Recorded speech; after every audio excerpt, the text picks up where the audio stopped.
truths that are never whispered aloud. They're hidden beneath layers of romance, veiled in sweet metaphors, disguised as noble ideals. These are truths that no one wants to look at directly, because if they did, everything they believed about love, connection, and forever would begin to crumble.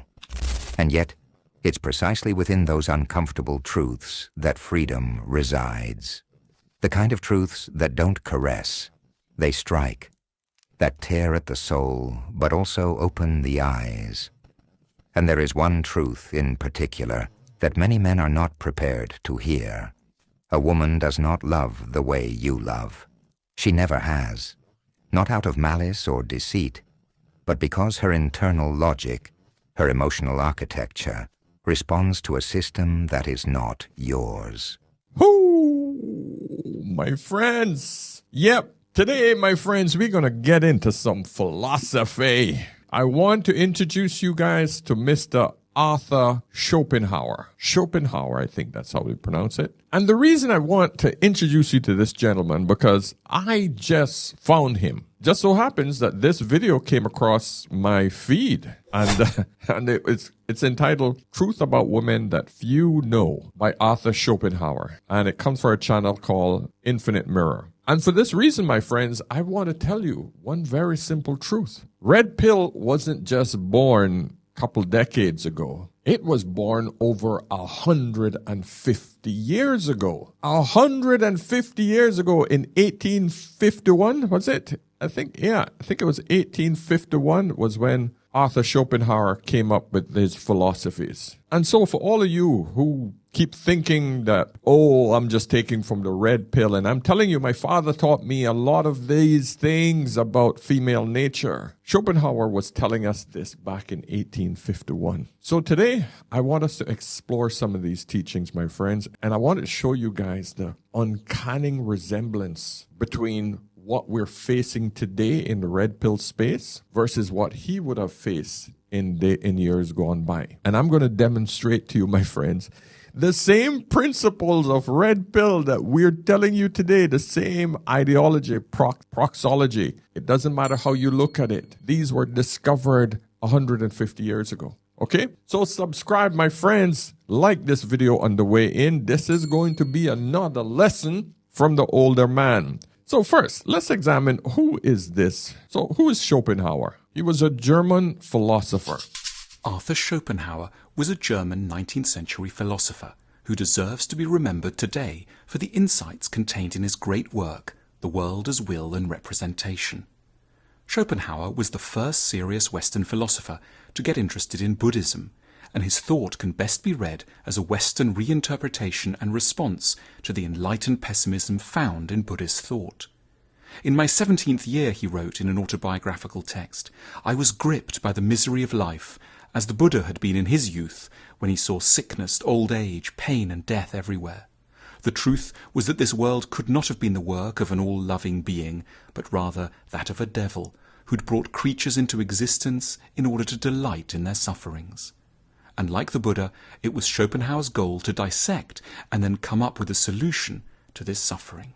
So, if any of you have studied Buddhism, you would have seen it's all about understanding suffering. We all suffer. Every creature has to go through suffering. And the enlightenment is once you have accepted this pain, then you will learn to live with it and learn to understand how to deal with suffering. And listen, I understood this from a very early age, but I never had a label for it.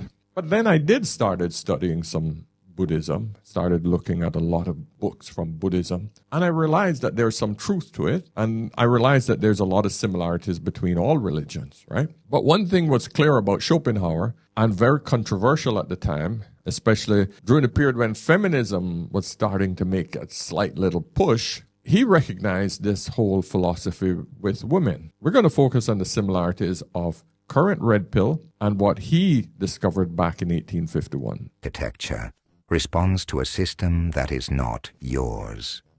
While you build castles in the air, dreaming of eternity, she evaluates, selects, adapts. While you love from a deep yearning for fusion, She acts according to something older, more biological, more pragmatic. But you didn't know that. No one told you. And what is that? Hypergamy. We know it today as hypergamy. She looks to marry up. She looks for more. It's part of her survival mechanism. All red pill laid out to you in colorful, beautiful academic speech for those days. Since childhood, you were taught that one day she would appear, the right one. You were fed stories where love heals everything, where sacrifice is always rewarded, and where if you give it your all, you'll receive the same in return. You were told persistence was romantic, that crying for love was noble, that surrendering completely was the right thing to do. But they didn't tell you the most important part, that the kind of love you expect, the one that gives itself unconditionally and forever, is not the one that often governs how many women choose and love. Ooh, that is cold, hard, red pill right there, my friends.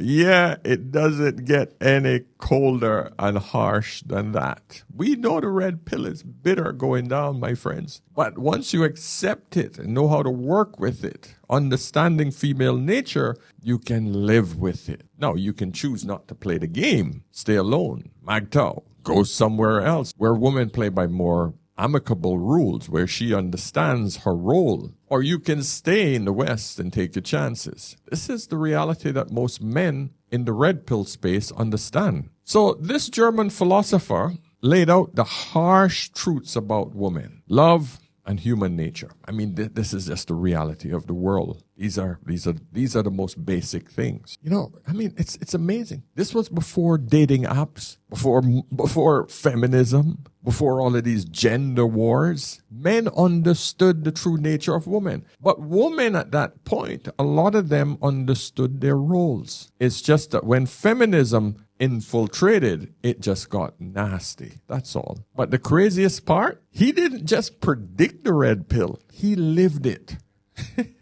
It's freaking insane, man. So who was this gentleman? Who was Schopenhauer? He definitely wasn't trying to be popular. He didn't care about feelings either. We're talking about the Andrew Tates of his day, the Fresh and Fit, the Myron Gaines of his day.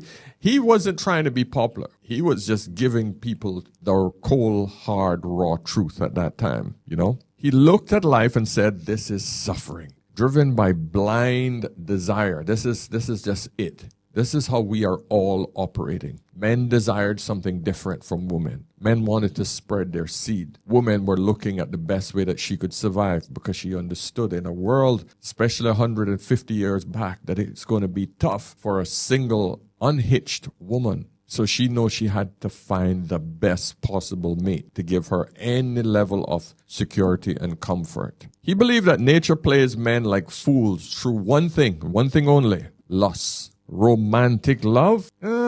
Just nature's trick to get a man's bread, to get a man's earning. That was his philosophy. Schopenhauer saw it with brutal clarity. He wrote without decoration, without the softening of poets or the sweetness of novelists. What the world calls romantic love is for the most part a mirage, a social construction that dulls the man, distracts him from his essence, domesticates him with the promise of a soulmate that may, in truth, be nothing more than a biological mechanism disguised as emotional destiny. The philosopher didn't say this to wound, but to awaken.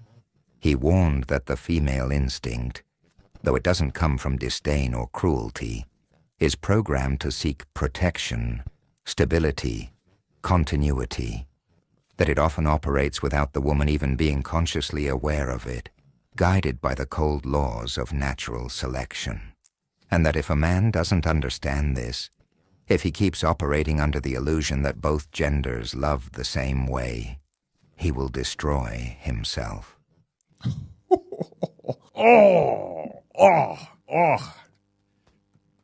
That just gets you. It just gets you right there. Come on.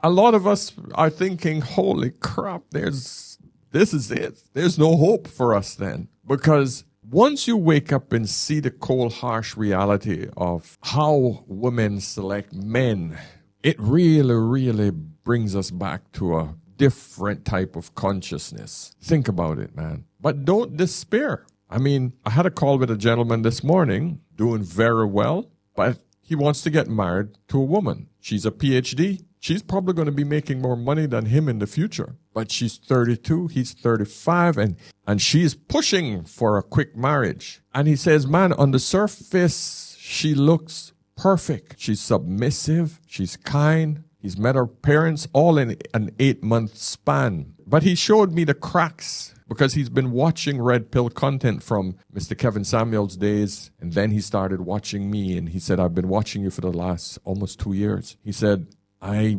just thought I'd call you because I'm so freaking nervous about asking this woman to marry me. He said, I want to have kids. She wants to have kids, but she also wants to be a doctor. Because I'm red pill aware, I see all the problems. He says she's had a few bodies. It's below 15. But the point is that it's still too many. He says, I know the stats based on how many men the woman has had. He says, I know that her profession in the medical field puts me at a much higher risk for her actually divorcing me. And all I could tell him is, listen, my friend, your eyes are open. How do you then protect yourself? Because you could either not play the game at all and miss out on a certain part of life, or you can play the game, but you make sure you have your protective gear on. That's the only two options that you have. Being red pill aware, being conscious of female's nature, and protecting yourself against it is much better than actually being oblivious, which is how they trained you to be, blue pill. That's what this philosopher is telling us men, is that be warned. Romance is literally a mirage. If you don't know what a mirage is, it's when you're in the desert and you look out over the landscape and the sun is reflecting off the sand and it looks like water in the way off in the distance. And the problem is, you keep walking towards this water. You're thirsty as hell. But the mirage just keeps moving further and further. The image keeps moving further and further away from you. And you just keep walking into the desert, aimlessly looking for this ever elusive puddle of water to give you life and sustenance. And it's true. But once you are aware, that's a mirage. Let me focus on steering my relationship in the direction that I know that is hard, but I know I'm going in the right direction. I got to go over that mountain. I need to get up higher in order to see where I am. So you know where you have to go now. That is what red pill awareness means. Not because of her, but because he keeps expecting from her something she was never meant to provide. You didn't know. That's why you gave everything. Your focus, your vital energy, your time, your vulnerability, believing that what you offered would be returned with the same depth. And when it wasn't, when you felt her grow cold, distant, disappear without clear explanation, the pain was unbearable. Not just because you lost a person, but because the fantasy that had been holding you together suddenly collapsed. And it is precisely there, in the heart of that void, that this path begins. Because if you're reading this, if you felt that silent betrayal, if you've tasted the bitterness of giving everything and receiving only silence, then maybe you're ready. Ready to stop idealizing, ready to start seeing, not from resentment, but from clarity. When the illusion finally breaks, what remains isn't just pain, it's confusion. Because you don't understand what happened. You thought you had done everything right. You were present, loyal, devoted. You gave her all you had, without reservation. And yet, she left, or changed, or replaced you without a clear explanation. I divorced a good man because I wasn't happy. I left a marriage after, my story is not unique. I left a marriage after 15 years. I had 3 kids with the man. I had built a life with him, and I really wanted it to work.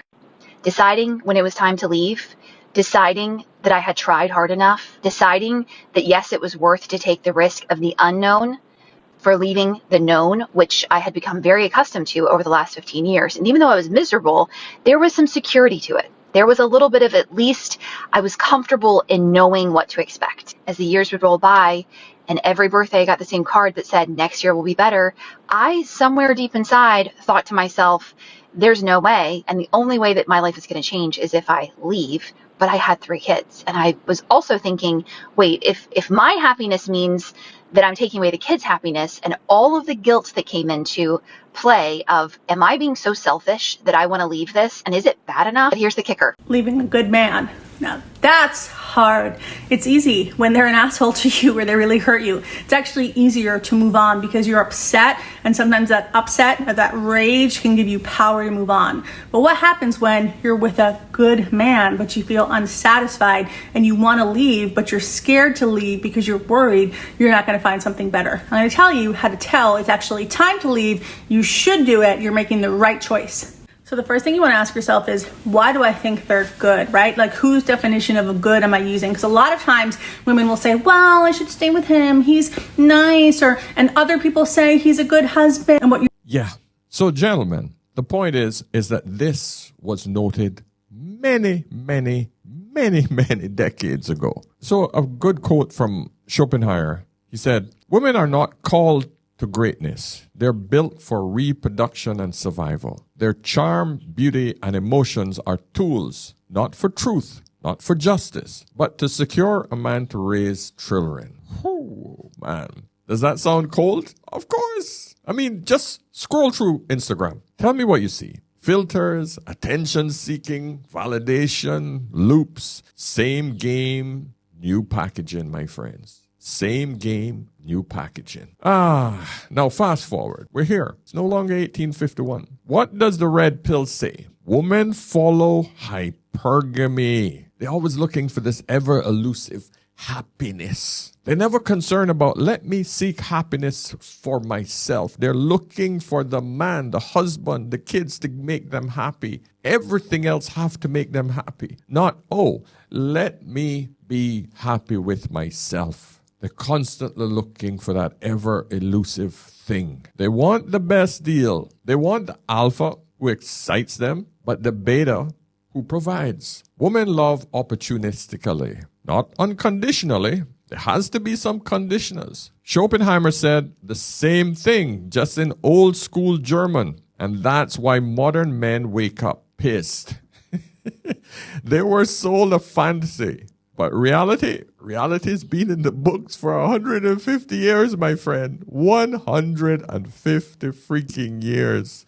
Whoo!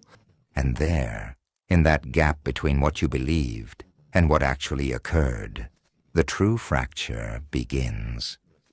It wasn't her departure that shattered you. It was realizing she had never been in the same story you were writing. Schopenhauer explained it without filters. To him, the love a man idealizes is a mirage that diverts him from his purpose, keeping him entangled in a narrative that was never his to begin with. From his perspective, what you interpret as eternal love may well be, from the other side, an efficient biological strategy, a mechanism that selects, evaluates, and discards when it no longer serves its function. You thought the two of you were building something together, but she, often without consciously realizing it, was responding to her survival impulse. It's as simple as that. Women seek survival, period. You know, Schopenhauer is known for pretty severe critiques of women. Mm-hmm. I wouldn't go to as far as Schopenhauer does, but I think his critiques are correct. Mm-hmm. And I think he was probably reacting to burgeoning feminism in his day. Mm-hmm. So, you know, even though we might think he's extreme, there's probably some good insights in Schopenhauer that people might be too timid. I'm not talking about you. I'm just talking about people in general, too timid to look at. But yeah, I mean, in reality, red pillars, men who went against the green, always found themselves in position of being the bad guy. It's as simple as that. But here's the kicker. Schopenhauer didn't hate women. He hated illusions. He hated illusions. And this is the same thing that red pillars are saying. We don't hate women. We just identify female nature and we appreciate it. But don't try to freaking fool us. Don't try to let us live in an illusion. We can deal with the truth as men, but make the laws so that it functions so that both parties can feel that they're fairly taken care of. That's all red pillars are saying. And until that happens, we're not going to freaking play the game.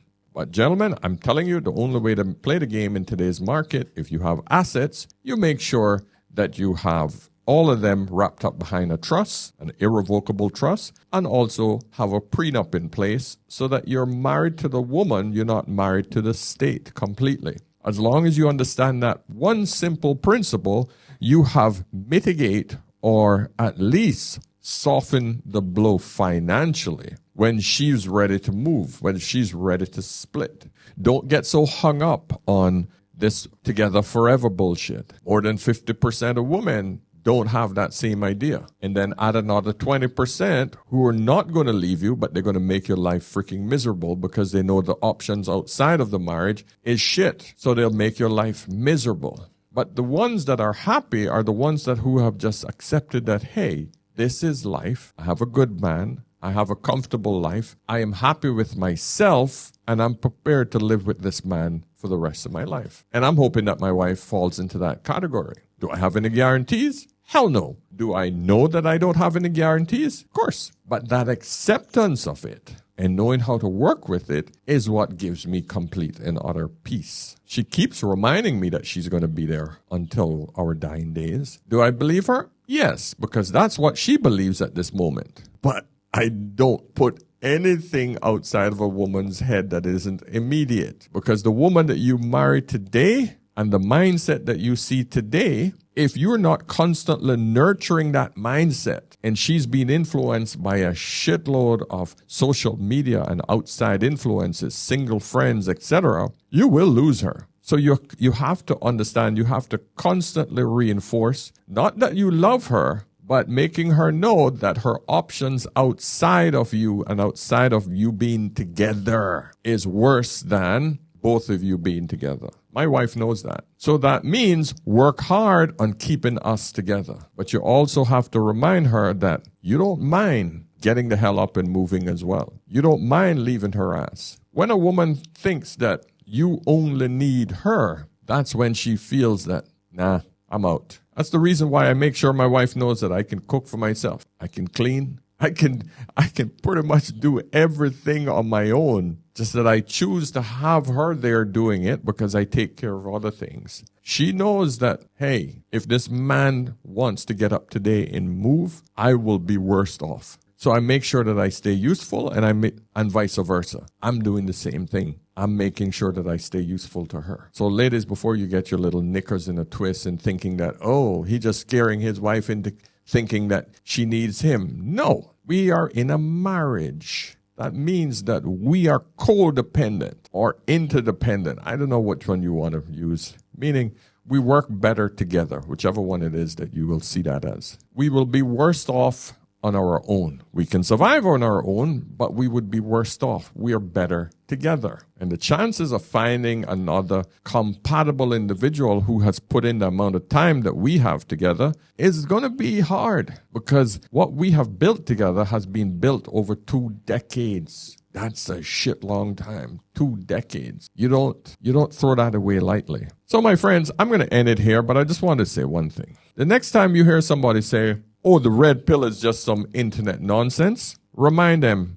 truth don't expire. Remember that. Truth do not expire. This shit been around a long time. And philosophers before our generation and generations prior to ours and prior to theirs understood this principle of life. Was Schopenhauer the arbiter of this thing? No, he probably wasn't. Because as far back as biblical days, there were warnings about woman and female nature. Just remember that. But for argument's sake, we can just say, Schopenhauer, he documented it and put it in writing so that we saw it clearly. Okay, so my friends, hey, like this video on the way out. I know this one was a lot of academic knowledge, but I'm hoping that you guys saw what I'm seeing and you guys can relate because the idea behind this channel is to help you understand female nature, but more importantly, how to work with it. Not to go magtow, not to just disappear and shrink in fear of getting involved with a woman,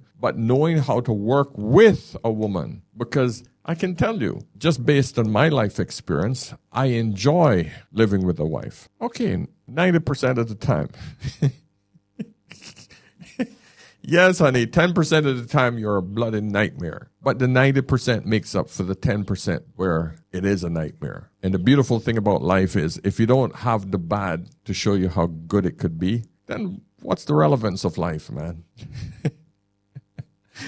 All right, my friends, listen, subscribe, hit that like button on the way out, please, so the algorithm can keep pushing this information out to more and more men, okay? Until tomorrow, remember, whenever in doubt, always, always ask an older man. I'll see you in the next one. Cheers.